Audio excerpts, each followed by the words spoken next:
Now next is 2 to 4 line decoder. In this decoder, n is the number of inputs that is written over here. सबसे पहले n लिखा होता है, that is input equals to n equals to 2 inputs.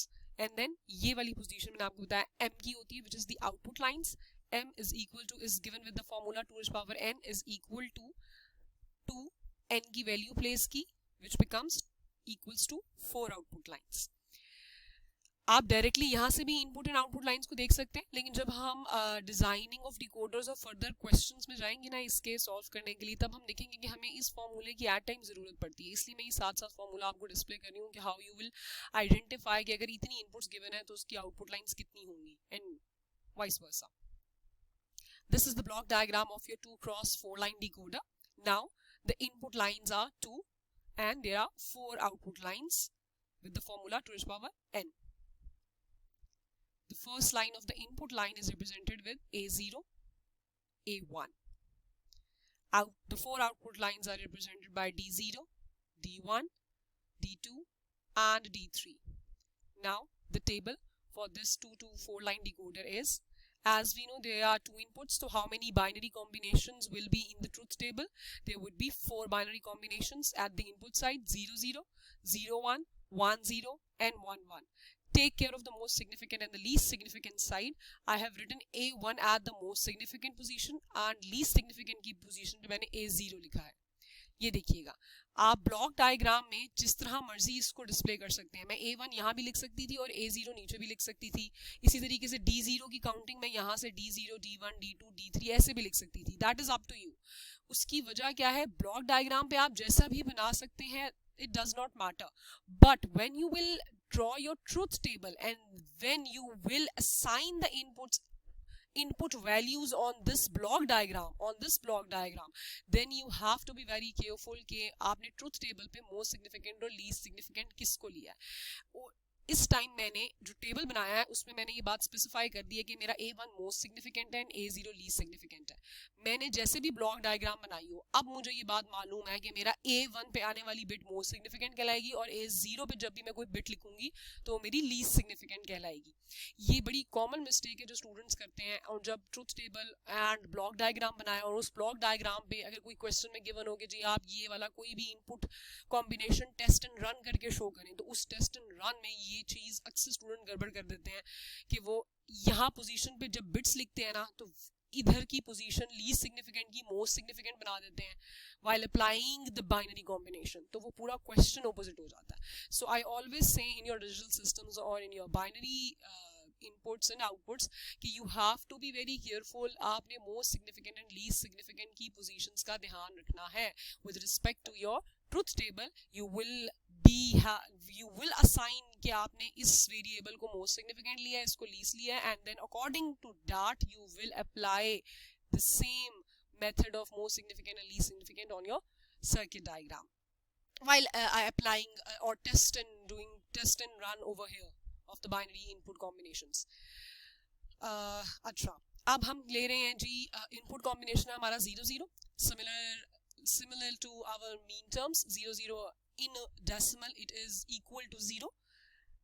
Out of 4 output lines, this D0, D और subscript में जो 0 है that represents the decimal equivalent, तो D0 की आउटपुट 1 होगी एंड बाकी सारी आउटपुट्स हमारे पास 0 होगी. Similarly 0 1 is written in binary, इसका decimal value कहलाता है 1, so D1 is 1, बाकी D0, D2 and D3 की आउटपुट 0 होगी, just like your mean terms and so on. 1 0 के लिए आपकी D2 on होगी and 1 1 के लिए आपकी D3 की आउटपुट 1 है and rest of all combinations are 0. Now we will write the equations for that. Equation सबसे पहली रो नंबर 1 के लिए as D1, D2, D3 are zeros. Mean terms में जब भी हम इक्वेशन लिख रहे होते हैं तो हम सिर्फ उसी टर्म को उठाते हैं जिसकी आउटपुट वैल्यू 1 होती है. So I have to write the equation for D0. D0 की इक्वेशन में A1 and A0 की क्या वैल्यूज है? 0 0. In our mean terms, our bit value 0 represents a variable having a bar over it, and that is why ये देखिएगा मैंने यहाँ भी most significant bit की पोजीशन पे A1 को ही लिखा है. A1 का बार डॉट A0 का bar. Now for row number 2, we have only D1 की आउटपुट 1, तो उसी की मीन टर्म हम लिखेंगे, और D1 की आउटपुट वैल्यू 1 है किस इनपुट कॉम्बिनेशन के लिए, when A1 is 0 and A0 is 1. A1 is 0, hence it is represented with the bar. A0 is having a bit value 1, so it is represented with a simple variable. For the next D2 की value, D2 की value output 1 है, for A1 की value 1 है, A0 की bit value 0 है, so A1 is represented with a simple variable and A0 is represented with a bar. Next last one is D3. D3 की output value 1 है जब A3 and A1 and A0 both की bit values 1 है, and hence we represent them with the simple variable means uncomplemented. ये सारी हमारी all possible min terms हैं. Now the combinational diagram of a 2 to 4 line decoder is this. A0 and A1 not gates भी लगे हुए हैं. अगर आप इस पे गौर करें तो 2 to 4 लाइन डिकोडर में ये हमारा एक 1 to 2 लाइन डिकोडर लगा हुआ है और ये दूसरा 1 to 2 लाइन डिकोडर लगा हुआ है. ठीक है. एंड गेट्स इसलिए लगे हैं क्योंकि 4 आउटपुट लाइंस हमने क्रिएट करनी थी, तो 4 आउटपुट लाइंस के लिए हमने ये एंड गेट्स यूज किए हुए. अगर आप इसके ऊपर कोई भी कोड टेस्ट एंड रन करना चाहें तो आप ये देख सकते हैं कि उस स्पेसिफिक कॉम्बिनेशन के लिए हमारी आउटपुट 1 आएगी. हम एक कोड टेस्ट एंड रन करके देख लेते हैं. उसके साथ साथ आपको ये भी मालूम चल जाएगा कि why I am emphasizing कि आप most significant and least significant की positions का ध्यान रखें. For example, I am going to test and run the code 1 0 binary input 1 0 का टेस्ट एंड रन कर लेते हैं code. Now I am saying 1 0 and in my table my A1 is the most significant and my A0 is the least significant. Hence it means A1 has a bit value 1 and A0 has a bit value 0, which makes it 1 0, means in decimal equivalent it is equal to 2. Now on my this combinational circuit diagram मैं 1 0 binary combination in decimal which is equal to 2 का test run करने लगी हूँ code. For example, ये देखिएगा A1 will be assigned a bit value 1 because A1 in my truth table is written at the most significant bit की position पर. अब combinational circuit पे अगर मैंने A1 इस पोजीशन पे भी लिखा हुआ है तो I know from my truth table कि A1 पे मुझे मोस्ट सिग्निफिकेंट बिट की पोजीशन रखनी है. For the test and run A0 is equal to 0 according to my truth table 1 0. अब ये कैसे बाइनरी कोड बन गया, ये देखिएगा 1 0. I will read it in this way 1 0.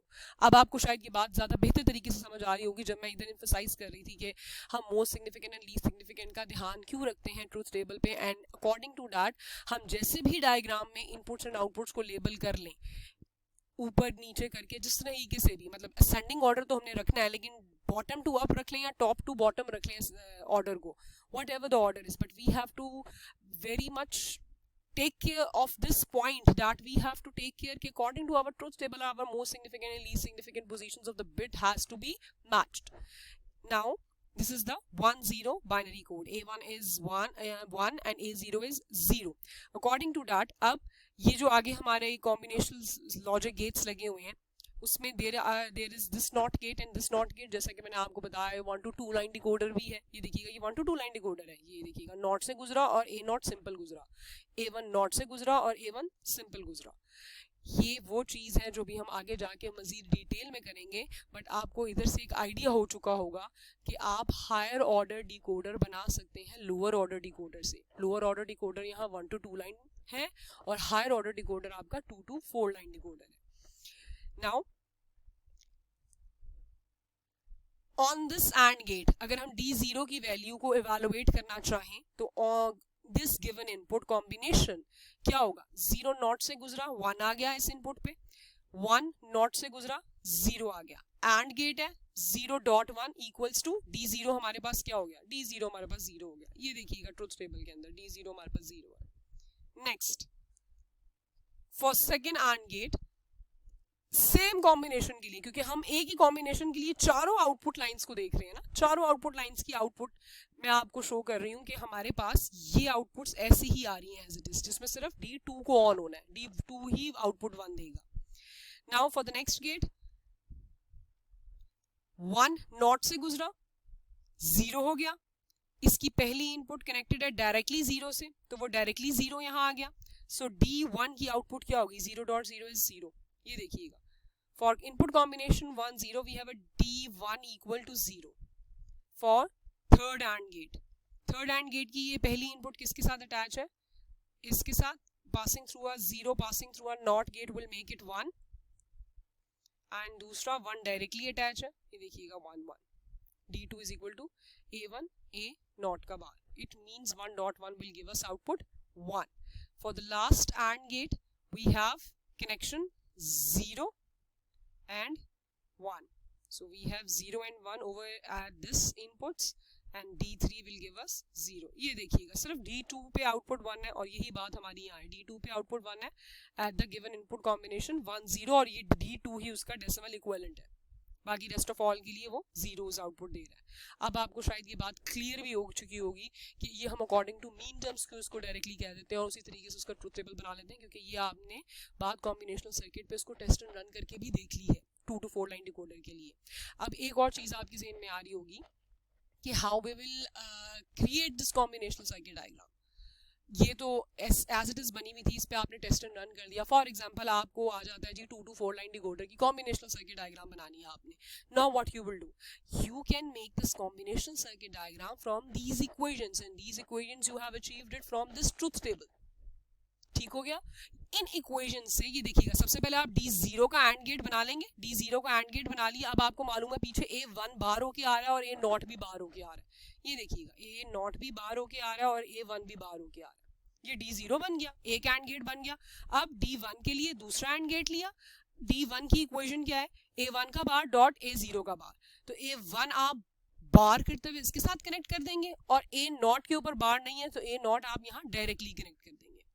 And similarly D2 and D3. इस तरीके से आप ये कॉम्बिनेशनल सर्किट डायग्राम खुद भी बना सकते हैं.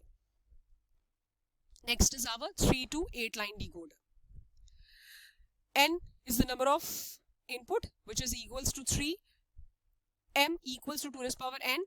2 raised power 3 means 8 output lines, as written over here by the name implies that 3 is the number of the inputs and 8 is the output lines. This is the combinational circuit diagram of 3 to 8 line decoder. As you can see, it is constructed by using 1 2 3 1 to 2 line decoders. And ये देखिएगा 1 2 3 4 एक set हो गया 2 to 4 line decoder का. 1 2 3 4 ये दूसरा set हो गया 2 to 4 लाइन डिकोडर का. ये भी मैं आपको एक रफली आइडिया दे रही हूँ ताकि आपका माइंड आहिस्ता आहिस्ता इस तरफ आए कि we are creating other type of decoder from the lower order decoders actually. ठीक हो गया. This is your 3 to 8 line decoder combinational circuit diagram. The equations are written on the right hand side and the inputs are written on the left hand side. And as you can see कि जैसे जैसे हम 4 to 16 या आगे मजीद decoders की types में बढ़ते चले जाएंगे तो ये सर्किट कितना बल्कि और कितना कॉम्प्लेक्स होता चला जाएगा. And that is why we usually use the hierarchical designing or higher order design approach, high level design approach in our decoders, means a block diagram. उसकी रीजन यही है कि जैसे जैसे ये decoders बढ़ते चले जाएंगे इसकी combinational circuit diagram complex होती चली जाएगी. Review of the mean terms. Mean terms का review एक मरतबा देख लेते हैं. For the 3 variables mean terms का आप बहुत अच्छे से वाकिफ हैं. इस टेबल से x y z suppose इसकी inputs थी. mean terms के symbols ये थे. उसकी equations product terms की ये थी with respect to the given input combination. जो input combination given था उसी के accordingly हमने अपनी product term create की थी. It is still the review of how mean terms work. We remember mean terms में diagonal form में हमें 1 मिलता था. एक बात, और दूसरी बात जो हमें ये बात हमें हम हर तरीके से पढ़ रहे हैं ये बात कि when the input combination whatever the input combination is given उसको decimal में change किया जाता है and then उसी की decimal equivalent के पे हमें output 1 मिलती है and rest of all के लिए हमें ये 0 मिलता है. ये बात mean terms की जो 3 variable का टेबल है वो ही actually as it is आपका 3 to 8 लाइन डिकोडर का ट्रुथ टेबल कहलाता है. उसकी रीजन ये है कि उसमें भी 3 to 8 लाइन है, मतलब 3 इनपुट्स है एंड 8 आउटपुट लाइंस है. और हम चूंकि मीन टर्म्स की ही लॉजिक फॉलो कर रहे हैं डिकोडर में, इसीलिए मैंने आपको एक मरतबा ये रिव्यू दिखा दिया है मीन टर्म्स का 3 वेरिएबल का टेबल का, ताकि आपको इजी हो जाए 3 to 8 लाइन डिकोडर का टेबल समझने में. इसमें अब कुछ नहीं है. अब जो मीन टर्म का 3 वेरिएबल का टेबल है वो एक्चुअली आपका 3 to 8 का डिकोडर का टेबल है, क्योंकि देखिएगा 1 2 3 इनपुट्स हैं एंड 0 से लेके 7 तक 8 आउटपुट्स हैं.